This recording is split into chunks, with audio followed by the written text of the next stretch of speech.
Why did you choose civil engineering as a field of study? Who are your inspirations? Yung family ko kasi nung panahon, hindi pa ako gumraduate. Actually, nung kukunin ko pa lang yung course, hindi ko alam kung anong kukunin ko. Then, sabi ko, mahilig ako sa math. Then, sabi ko, accounting kaya, pero hindi ko pinili kasi nung nag-research ako about sa accounting, hindi naman siya puro math. Then, sabi ng papa ko na sa engineering nga, sa civil engineering, yung tito ko na isa sa Batangas, yun lang yung nag-iisang civil engineer ng pamilya namin. Bali kung, yun nga, nakatapos ako ngayon, ako yung unang engineer o civil engineer ng Cicerone sa amin. Then, naging inspiration ko sila kasi dati, mahirap yung buhay nila. Ngayon, pag nakita na namin, ang taas na nila. Pero, nagpapakumbaba pa rin sila. Parang ganun lang. Describe your current work environment and what you are doing as a civil engineer. Yung work environment, QA ako dito. Quality Assurance or Quality Control ng company. Then, lagi kong kasama yung safety officers po namin. And, Telecom po kasi yung pinasukan ko. Hindi siya masyadong inline sa course na kinuha ko na civil engineer. Pero, kapag civil works, kasi civil works minsan madalas kong nakikita or na-audit. Kaya, nandun din yung excavation, yung quality nila. Kapag natapos na or habang ginagawa pa lang kung ano na yung pag binubuhusan na yon, yung mga rebars, gano'n. If you were going to meet your younger self, what are you going to advise for him, her? Would you encourage him, her to take the same course? Yan, syempre. Kasi, umpisa pa lang yun na talaga din pinili ko na sabi ko. Yun na lang. Kasi, dun ako parang komportable eh. Dun ako komportable. Like, kaya ko to. Kung i-advise ko, yung sa sarili ko. Kasi nawalan ako ng pag-asa nung nagkaroon ako ng stress. Na parang sabi ko, ay, nagka-stress na ako. Hindi naman ako magiging cum laude nito. Wala na. Ganyan. Pero, dahil din sa akin yun na sabi ko, kaya ako nagka-stress kasi kulang yung effort ko. Hindi ako na masyadong nagre-review, hindi ako masyadong nag-aaral kasi kaya puro inuuna ko. Nood na lang ako ng TV, internet, di ba? Ganoon naman lagi. Pero kung i-advise ko nga, magsisipag. Pero kailangan nandun pa rin yung enjoyment mo. Kasi aanhin mo yung mataas nga yung grade mo, hindi ka naman nag-enjoy. Tapos, tsaka hindi mo naman kailangan na maging matalino sa course. Kasi, matalino ka nga. Hindi ka naman marunong magsipag. Kailangan mo lang magsipag. Tapos kailangan madiskarte ka. Hindi ko sinasabi na yung pagiging madiskarte is yung pangungopya ha. Yung pagsisipag din yan. Pagtsatsaga. How does it feel to be a PLV graduate in your current career? amidst competitions from graduates from other universities? Hindi kasi medyo nalungkot talaga ako na nung gumraduate ako sa PLP, wala kaming hindi kami nagmarcha. Hindi ko man lang narinig yung yung pang graduation talaga. Hindi ko man lang nakita yung mga upuan na nandun. Upo lang kami saglit, wala talaga. Nangyari lang sa amin. Picture lang. After nun, hindi ko pa nga nakuha yung diploma ko actually. Pero, nagpapasalamat ako kasi ang dami kong natutunan. Tingnan mo, libre. Libre lahat. Diba? Yun nga lang, mahirap. Kasi may community service. Social contract, community service na 20 hours. Pero may enjoy mo yun kapag kasama mo yung mga barkada, yung mga klase mo, mga friends mo. May enjoy mo yun. Tapos, nagpapasalamat ako kasi libre.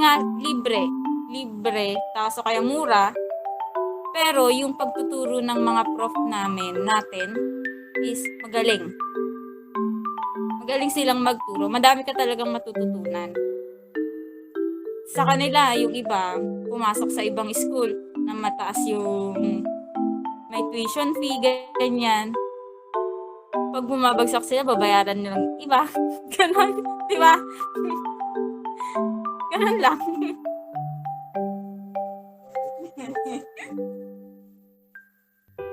Sorry. Tapos, ano pa ba? Wala. Papasalamat lang ako sa PLP na maganda yung pagtuturo nila. Magaling. Tapos madisiplina pa. What are your study advices to freshman students like us? Sa inyo, ipagpatuloy nyo lang kasi sa umpisa lang siya mahirap. Actually, sa umpisa ka mapipressure Kasi, sabi mo, galing pa tayong high school. Tapos sabi, kaya natin, kailangan mas pataasan tayo, competition yan Pero pagdating nyo ng second year, ng third year, fourth year, doon nyo malalaman na, kailangan pala magtulungan kami. Hindi pala puro competition lahat. Ganon. Tapos, kailangan nyo lang magsipag. Kapag magre-review kayo, mas maganda yung lahat kayo. Yung group study ba? Kasi, kapag mag-isa ka lang, hindi mo may enjoy yung pag mag-isa ka lang. Kailangan share kayo ng mga knowledge. Kasi, kunyari, may hindi ka alam, tapos ikaw lang mag-isa, kahit anong hanap mo, hindi mo mahanap Mahirapan ka. Magtatanong ka. Yun. Tsatsagain nyo lang. Hindi naman kailangan matalino talaga doon. Ang kailangan nyo lang diskarte. Tapos, matyaga ka, masipag ka. Papasa ka. Hindi lang naman kailangan nyo ng tres Kailangan pa rin medyo tumaas ng konti, ganyan. Kasi kung i-achieve nyo lang yung pagpasa lang, parang pagdating ng dulo, parang mag-aano kayo. Dapat pala, tinaasan ko na. Dapat pala, ginawa ko na yung best ko. Did you already take the board exam? If no, what are your plans in preparation for this coming board exam? If yes, can you tell us about your experiences? Hindi pa. Ayan. Actually, hindi pa ako nagre-review. Nagko-collect pa lang ako ng mga reviewer. Like, yung lecture dati, kino-compile ko na yung mga lecture ko dati. Tapos, yung mga quizzes dati namin, naka-compile din siya. Pero, mas gusto ko kasi yung Caltech, kasi calculator lang naman yung kailangan mo dun sa board exam, di ba? Knowledge din, pero ang makakasama mo kasi sa board exam, yung calculator mo. Mahal na mahal natin calculator natin Pero, di ba yung calculator natin binago sa board exam? Tapos, Caltech, yung reviewer. Tapos, Kilala niyo ba si Chua? Hindi pa. Yan, kasi kukuha ko ng... magbabayad din ako dun eh, actually. Para sa review. Kasi nandun yung mga review materials. Ganun. Yun lang yung preparation ko. Nagko-compile pa lang kasi ako ngayon. Pero pagdating siguro ng May or next month ng baka March, April. Baka April, magre-review na ako. Preparation ko na is compiling muna ngayon. Tapos, ayun, yun lang. Compile lang. Compile. Tapos, re-review yung Sabado, Linggo. O kaya, araw-araw yun. Dapat 100 kasi good. Inulit ko na 100 problems per day. Sana, kung kakayanin.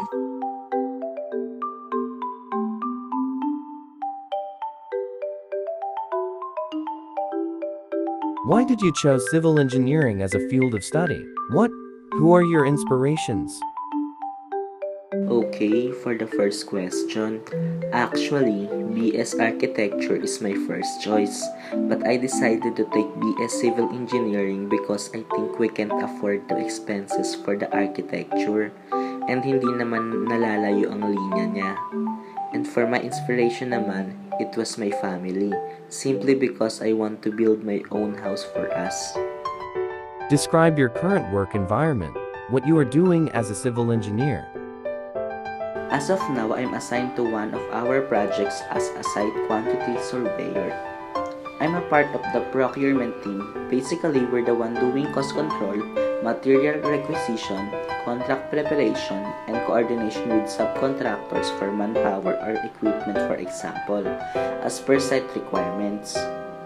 If you are going to meet your younger self, what are you going to advise for him? Her. Would you encourage her to take the same course? If I have a chance to meet my younger self, I would say, hey, wake up. Alam kong kayang-kaya mo yan. Magpatuloy ka lang dahil alam kong gusto mo yan. At dyan ka masasaya. How does it feel to be a PLV graduate in your current career, amidst competitions from graduates from other universities? So much proud. As of now, hindi ko naman nafe-feel sa career ko ang competition. But there's always a time I saw myself enjoying to share my experiences in PLB to my colleagues. Nakaka-proud talaga maging PLB yan. What are your study advices to freshman students like us? Keep going and don't be afraid to take risk and enjoy the experience you can gain. Focus lang and relax kayo if may chance. Did you already take the board exam? If no, what are your plans and preparations for this coming board exam? If yes, can you tell us about your experiences? For board exam, the only thing in my mind is aim for the top. That was my mindset during review days until the examination days itself. And every second matters. Walang question ang hindi ko binalikan, kahit may sagot na. I came up short sa aking goal, but I'm proud of it. Kasi dahil doon, the results still satisfied my other goal, to make my parents and family proud. For me, magiging madali lang siya kapag pinaghandaan.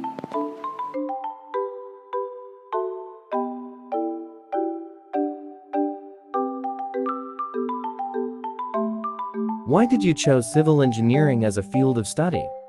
Who are your inspirations? Bakit civil engineering ang kinuha ko? Kasi may story kasi yan. Dati, nung fourth year high school ako, syempre, yun na yung time para mamili na kami kung ano kukunin ko for college. Syempre, ang first choice ko nun palagi is architecture. And since marunong naman ako mag-drawing at the same time, it relates sa mathematics kasi nag-excel din ako nun dati.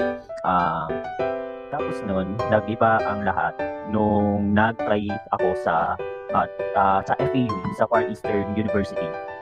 Tapos nun, syempre they offer examination for scholarship. Syempre ako nun, as fourth year high school, hindi ko dapat palagpasin yun. Kasi ang hinahabol, kumbaga ang gustong i-aim ng iba na typical fourth year high school na naghahanap ng career is first scholarship para gumaan din yung gastos. Pangalawa is makapasok sa college or sa school na gusto nila. So, ayun, tinake ko yung examination na yun for FEU. Tapos, luckily, nakapasa naman ako sa scholarship nila. Pero ang offer kasi nila doon is more on engineering talaga. So, ako parang naninibago ako. Lalo na sa civil engineering kasi bago pa lang kasi sa pandinig ko. Bago sa pandinig ko yung civil engineering. Pero ang kinaganda kasi nun, after the exam, nagkaroon kami ng tour. Kumbaga, inikot kami sa buong FEU tech building nila. Bago kasi yun that time. Tapos nun, nainganyo ako kasi ang dami nilang equipments. Tapos ang dami nilang laboratory apparatus and equipments na ginagamit nila for their studies po.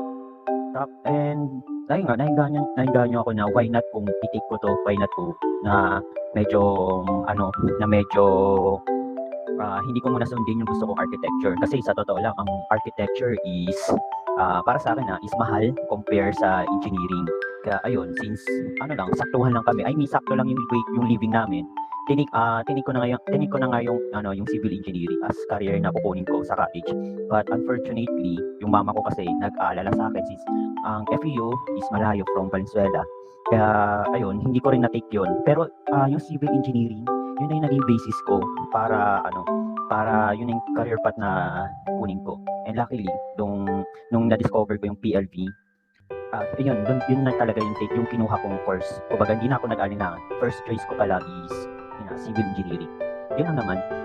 Follow-up question doon sa who are your inspirations? Tama ba? Yun ba yung follow-up question? Opo. Ayun. Inspiration. Siguro masasabi kong huge inspiration ko is yung mga taong nag-inspire sa akin. Like yung best friend ko. Ang best friend ko kasi is nagtitake ngayon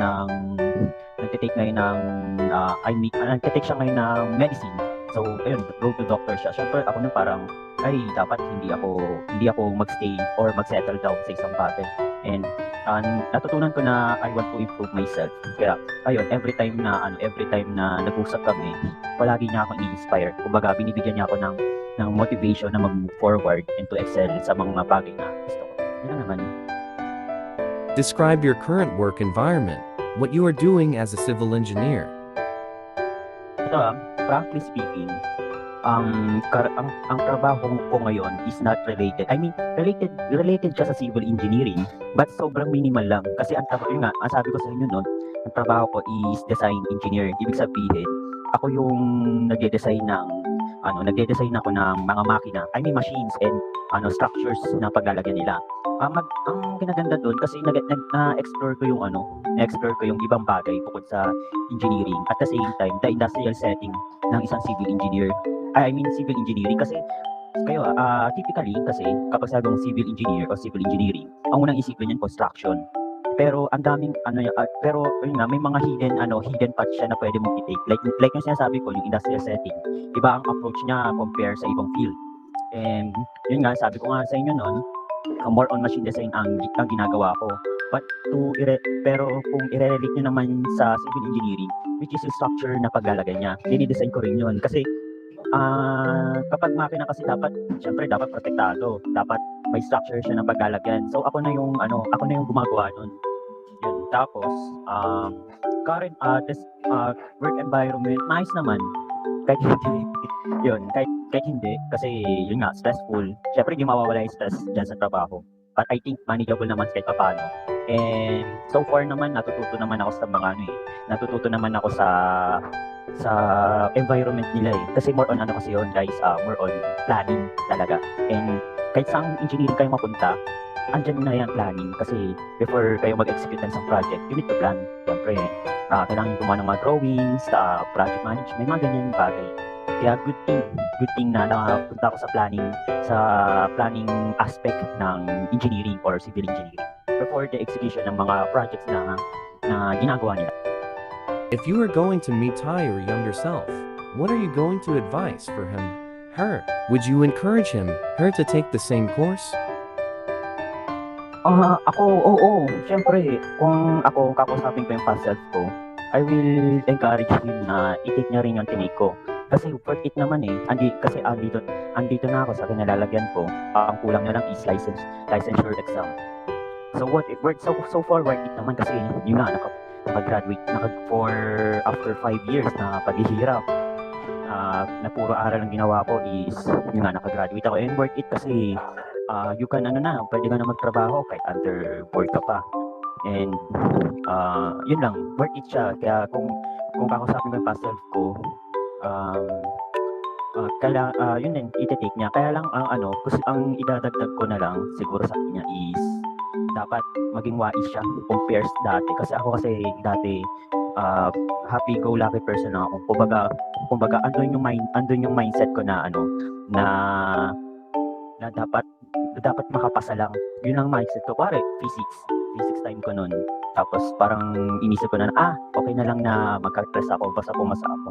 Yun yung dati mindset ko. But dahil sa mga taong nagtiwala sa akin nun, lalo na sa best friend ko nun, which is source of inspiration ko, na-excel ko. Naging excel ako sa mga subjects sa civil engineering.